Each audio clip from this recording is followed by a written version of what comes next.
Good day. So for today, I'll be showing a demonstration about our Laboratory 1 Introduction to Wonderware InTouch, creating basic HMI interface using text and animation. So I will be reading the laboratory manual with my phone.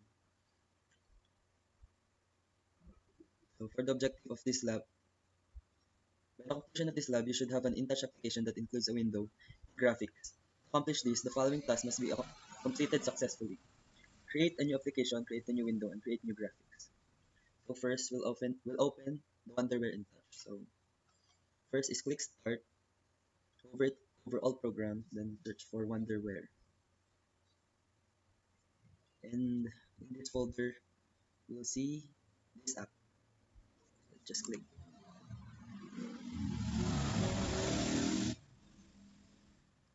Next step is to click the new tool on the application manager toolbar. So here is that.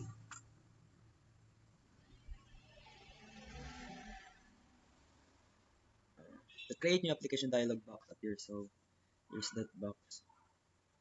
So here is where you can specify the directory. So next step, assign a base location for the application. All applications will be created here. By default, the system displays the following path. So this is the default path. Let's just use this as the default. So we'll click next. So the directory is saved, and then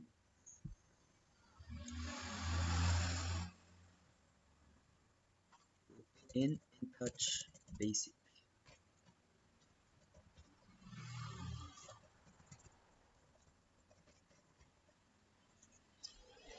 Click next to proceed.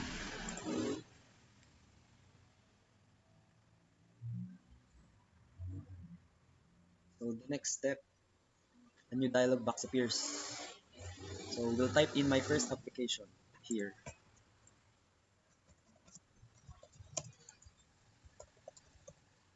So as here.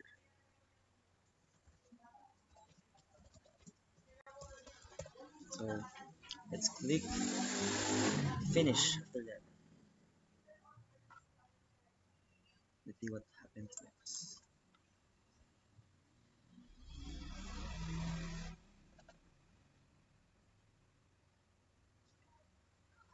So a new application is made.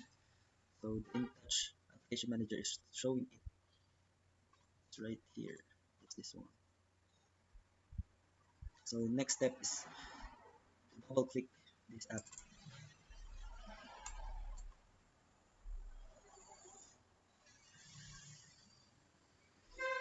I think the app crashed. So let's try to open it again.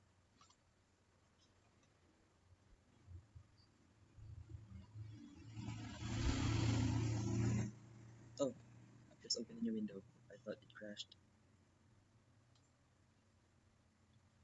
So let's just wait.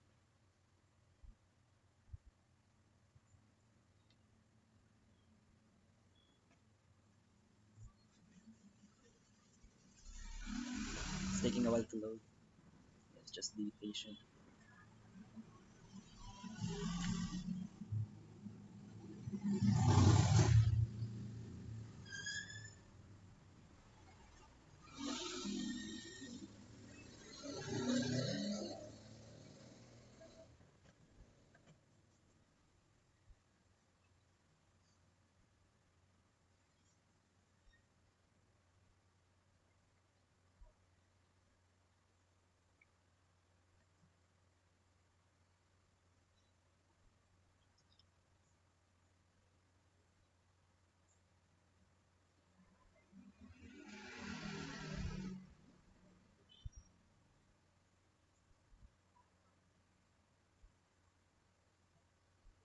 It's taking a while. I apologize.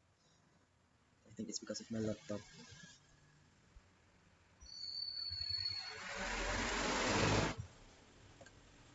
Yes. So a blank application appears in the development environment. So this displays a blank application. So let's proceed. Let's click on Window and click New. The dialog box appears. Let's just follow the instructions here in the manual. So this is called the window properties dialog box. Let's type scratch.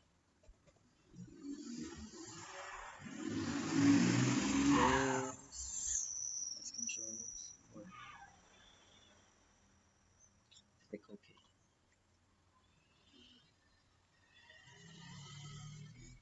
New window displayed is called the window maker. So this one is the window maker. Next step. Next step is for us to create new graphics. This task demonstrates creating a simple valve object and button within the new window. Open the scratch window if it is not already open. So here's the scratch window, as you can see. Let's just enlarge it. Oh, what happened?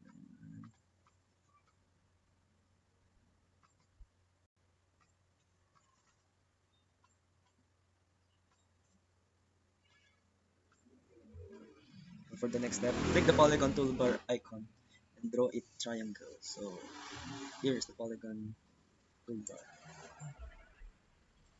Next step is for us to draw a triangle. Okay,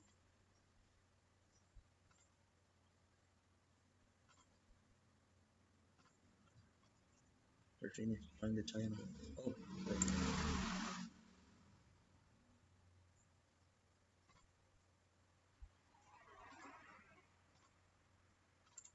we're finished drawing the triangle. So next is to click the triangle and click the duplicate toolbar icon. Where's the duplicate toolbar icon? Oh, so here. This is the duplicate.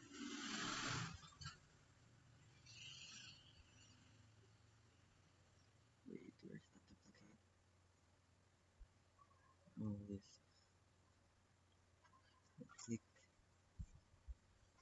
So what it did, it duplicate the triangle that we made earlier. For the next step, just drag it right here. Right click the triangle and select rotate/flip horizontal from the submenu, or use the rotate/flip tool in the arrange toolbar. So there's a button here that will rotate this, but just right click and rotate it right here. Flip it horizontal. So position the two halves of the valve using the arrow keys or the mouse, shift key or control key, and use the arrow keys to move the object 10 or 50 pixels respectively. So for this time, I think I'll be just using the mouse. Yes, right like that. Next up is select the rectangle toolbar icon. Rectangle toolbar icon is this one. So let's click that. Pull down, pull down the arrange menu from the main window maker window. Notice that the command snap to grid is checked. Wait, where's the arrange? Snap to grid is checked. Detecting the snap to grid property makes it possible to arrange your objects more precisely. The dot patterns on the scratch window disappears when snap to grid is turned off, which allows an object to move 1 pixel.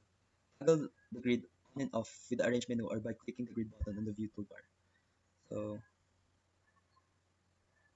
our next step to click this. What happens next? Oh, so the background changed. The grid was removed. So let's proceed.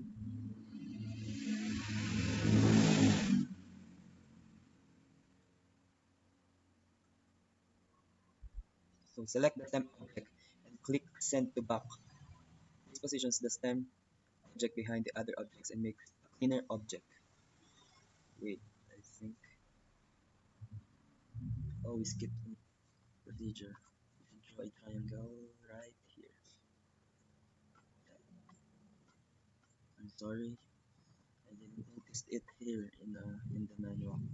Let's just try and do it right now. Oh, let's make it a little thinner and more. And little other. So back to step 19. Select the stem object and click send to back. Which one is send to back?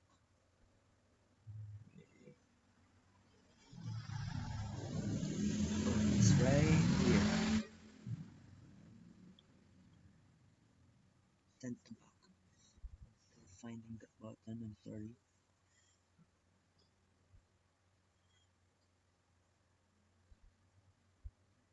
Right here. Okay. So it made this rectangle seem to be behind these two triangles. So let's proceed to the next step. Click the ellipse toolbar icon. So ellipse. I think it's this one. Let's click. Add an ellipse cap and position it similar to the following figure. Let's try to copy in this menu. It looks like this. Yes, after that, select select the text toolbar icon. The text toolbar icon is right here.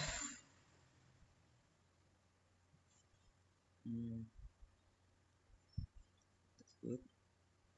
Add the text valve 1 to the location just below the valve object. Let's put it here. Oh wait, how do you put it? Let me try again. Valve,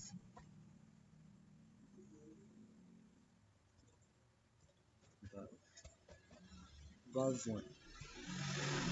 Like that. Put it just below the valve object. So right here. Next step. Right click the text object and select fonts. The font dialog box will appear. Let's right click and select fonts. So this is the font dialog box. So select Arial font, Arial. Let's look for the Arial font, Arial. Arial, Arial, Arial font. This one. Arial font should be bold and size 12. Making the font true type ensures the text consistent if it is run on another system or is resized. So we should click on OK. So changes have been applied. Click OK. The valve is now composed of 4 separate objects and a text object. So there are 4 separate objects. This one, this one, this one, this one, and this text. 4 objects in the text. Press F2 key to select all objects in the window. You can press F2. So it highlighted all the objects in our window. Click the Make Symbol toolbar icon. The entire symbol can now be resized by clicking and dragging the corner handles. So let's find the Make symbol. So right here. So what it did was it converted this item into a single figure. Before we had 4 separate objects in this text. Right now, you can see it turned into a single object. So next, oh, where are we? Click the button toolbar icon and draw a button below the valve symbol. So button toolbar icon. I think it is this one.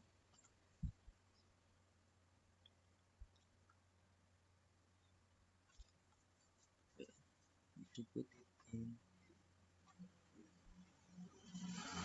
What happened? Oh, it's just loading. It should be below the valve symbol. Wait, wait, wait. I'll just drag it, put it right here.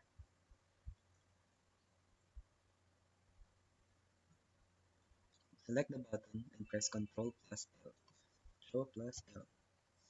The substitute strings dialog box appears. So here is the substitute strings dialog box.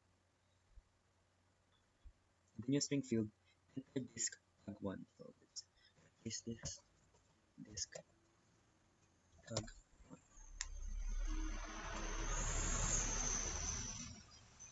Click OK. Edit the font properties of the button to match this text string. Let's right click, select font. Just like before, let's select Arial. Should be bold and size 12. So it is in Unity. Click on OK.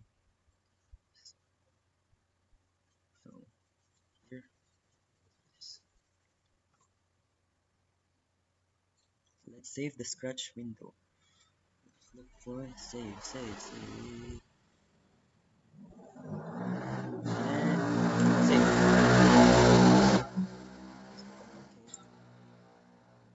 think it is saved. So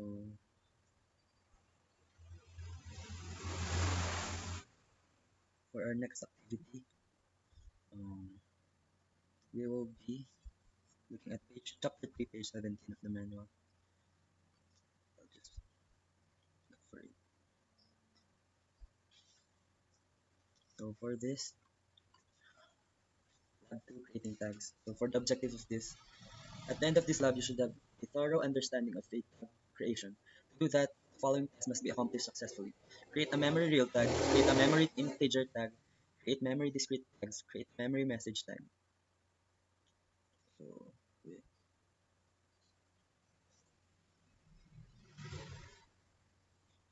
What are we going to do?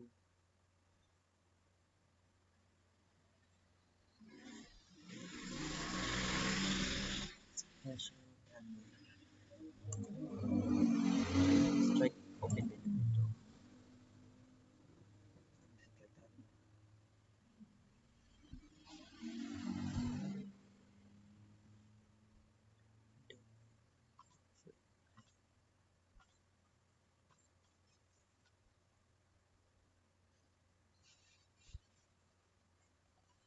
Ah, a bit too slow. Just oh, here. Special in tag name dictionary. Tag name dictionary. Oh, click new. So click new.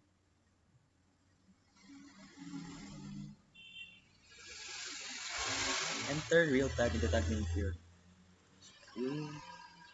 Real tag. Like that. Define real tag further with these values. First, select memory real for the type. Memory real. Where is that? Oh, type memory real. Memory real. Okay, memory real. Enter 500 in the initial value field. Initial value 500. Oh, too many. 500. Enter 0 in the minimum value field. Change this to 0. Enter 1000 in the max value field. Max value 1000. Leave the other values the same. So click save. Save. Wait, there's an error. Must be less than max value. Uh-huh.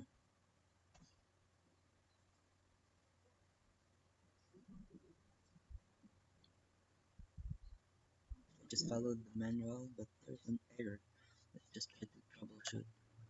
Memory real for the type. Memory real. Type. Oh, what's happening? Oh, it's not a 500. That's what happened. There were lots of 5s before this one.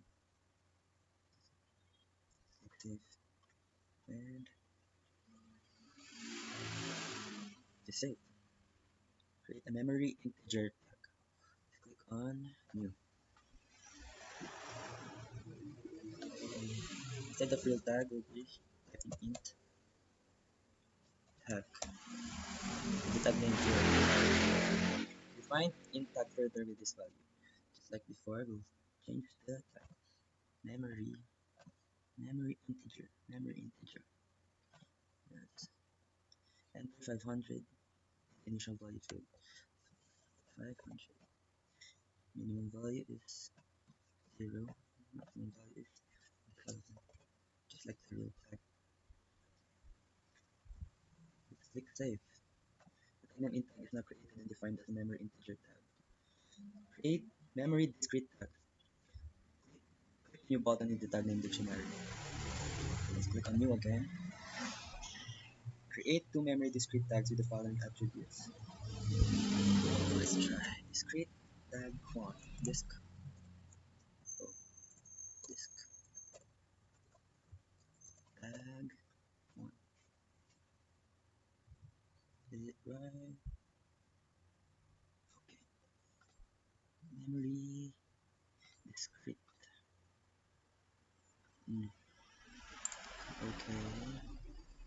Let's save and then click on new disk tag 2 memory discrete. Let's save. Note, remember to click new to configure a new tag and save after clicking. That's just what we did. So next, create a memory message tag. Create a new tag with the following attributes. So I think we're going to select again this new type in message tag. Message tag. This type should be memory message. Just memory message. Click save and click close. What's next? Is it? Oh, it's done. These are the objects that we will be using in this activity. So I'll be showing you a quick. I've changed the line color,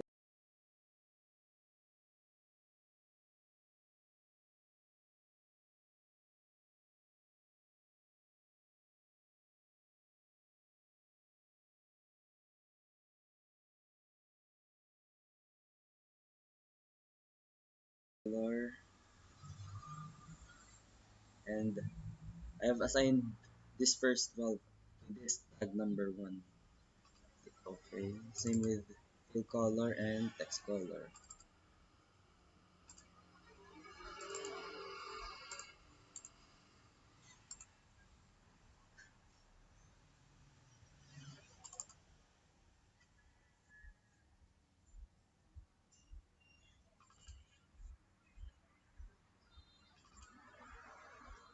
The action should be direct for this button for the valve 1.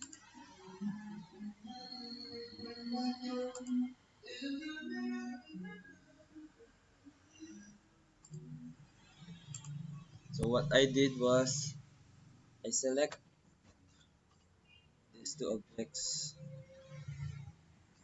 this,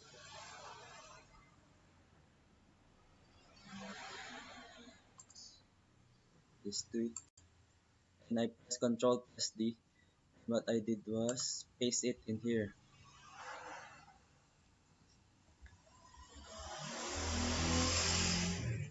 Next step, I press Ctrl plus L, and I've changed the strings.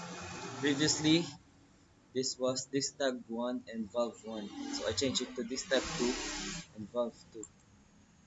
I've also changed the line color, fill color, and text color.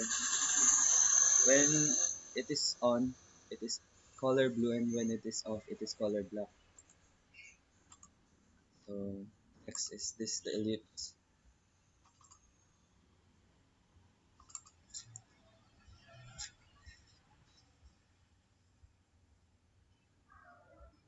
These are the values, and the anchor should be on the middle.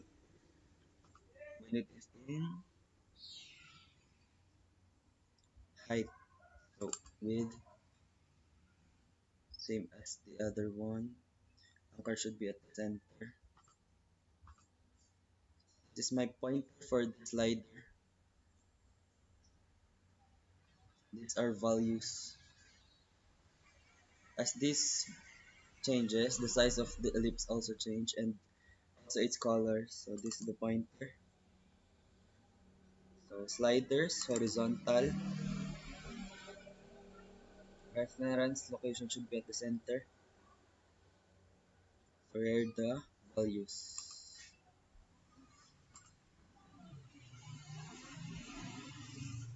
Let's proceed to the escalator. So to make the escalator, I have to manually make this object. Let me show it to you. When I send this to back of this, here you can see small boxes, which I then turn into a symbol.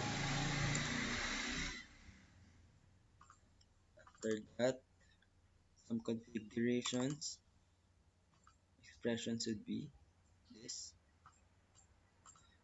and these are the values I input.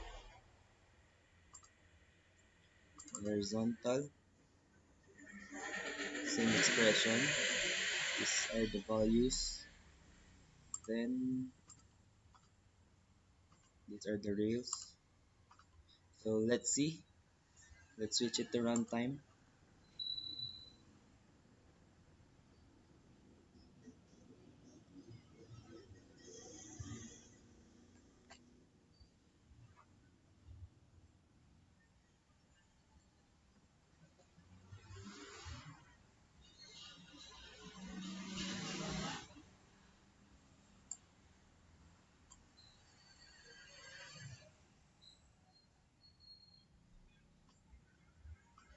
So you can see the escalator is moving upward. Let's try the slider. Our initial value is at 0. Let's try to move it up. So the ellipse is enlarging and changing its colors. Let's try this. Put in 200. For the valves, when I click, it changes colors. Like that.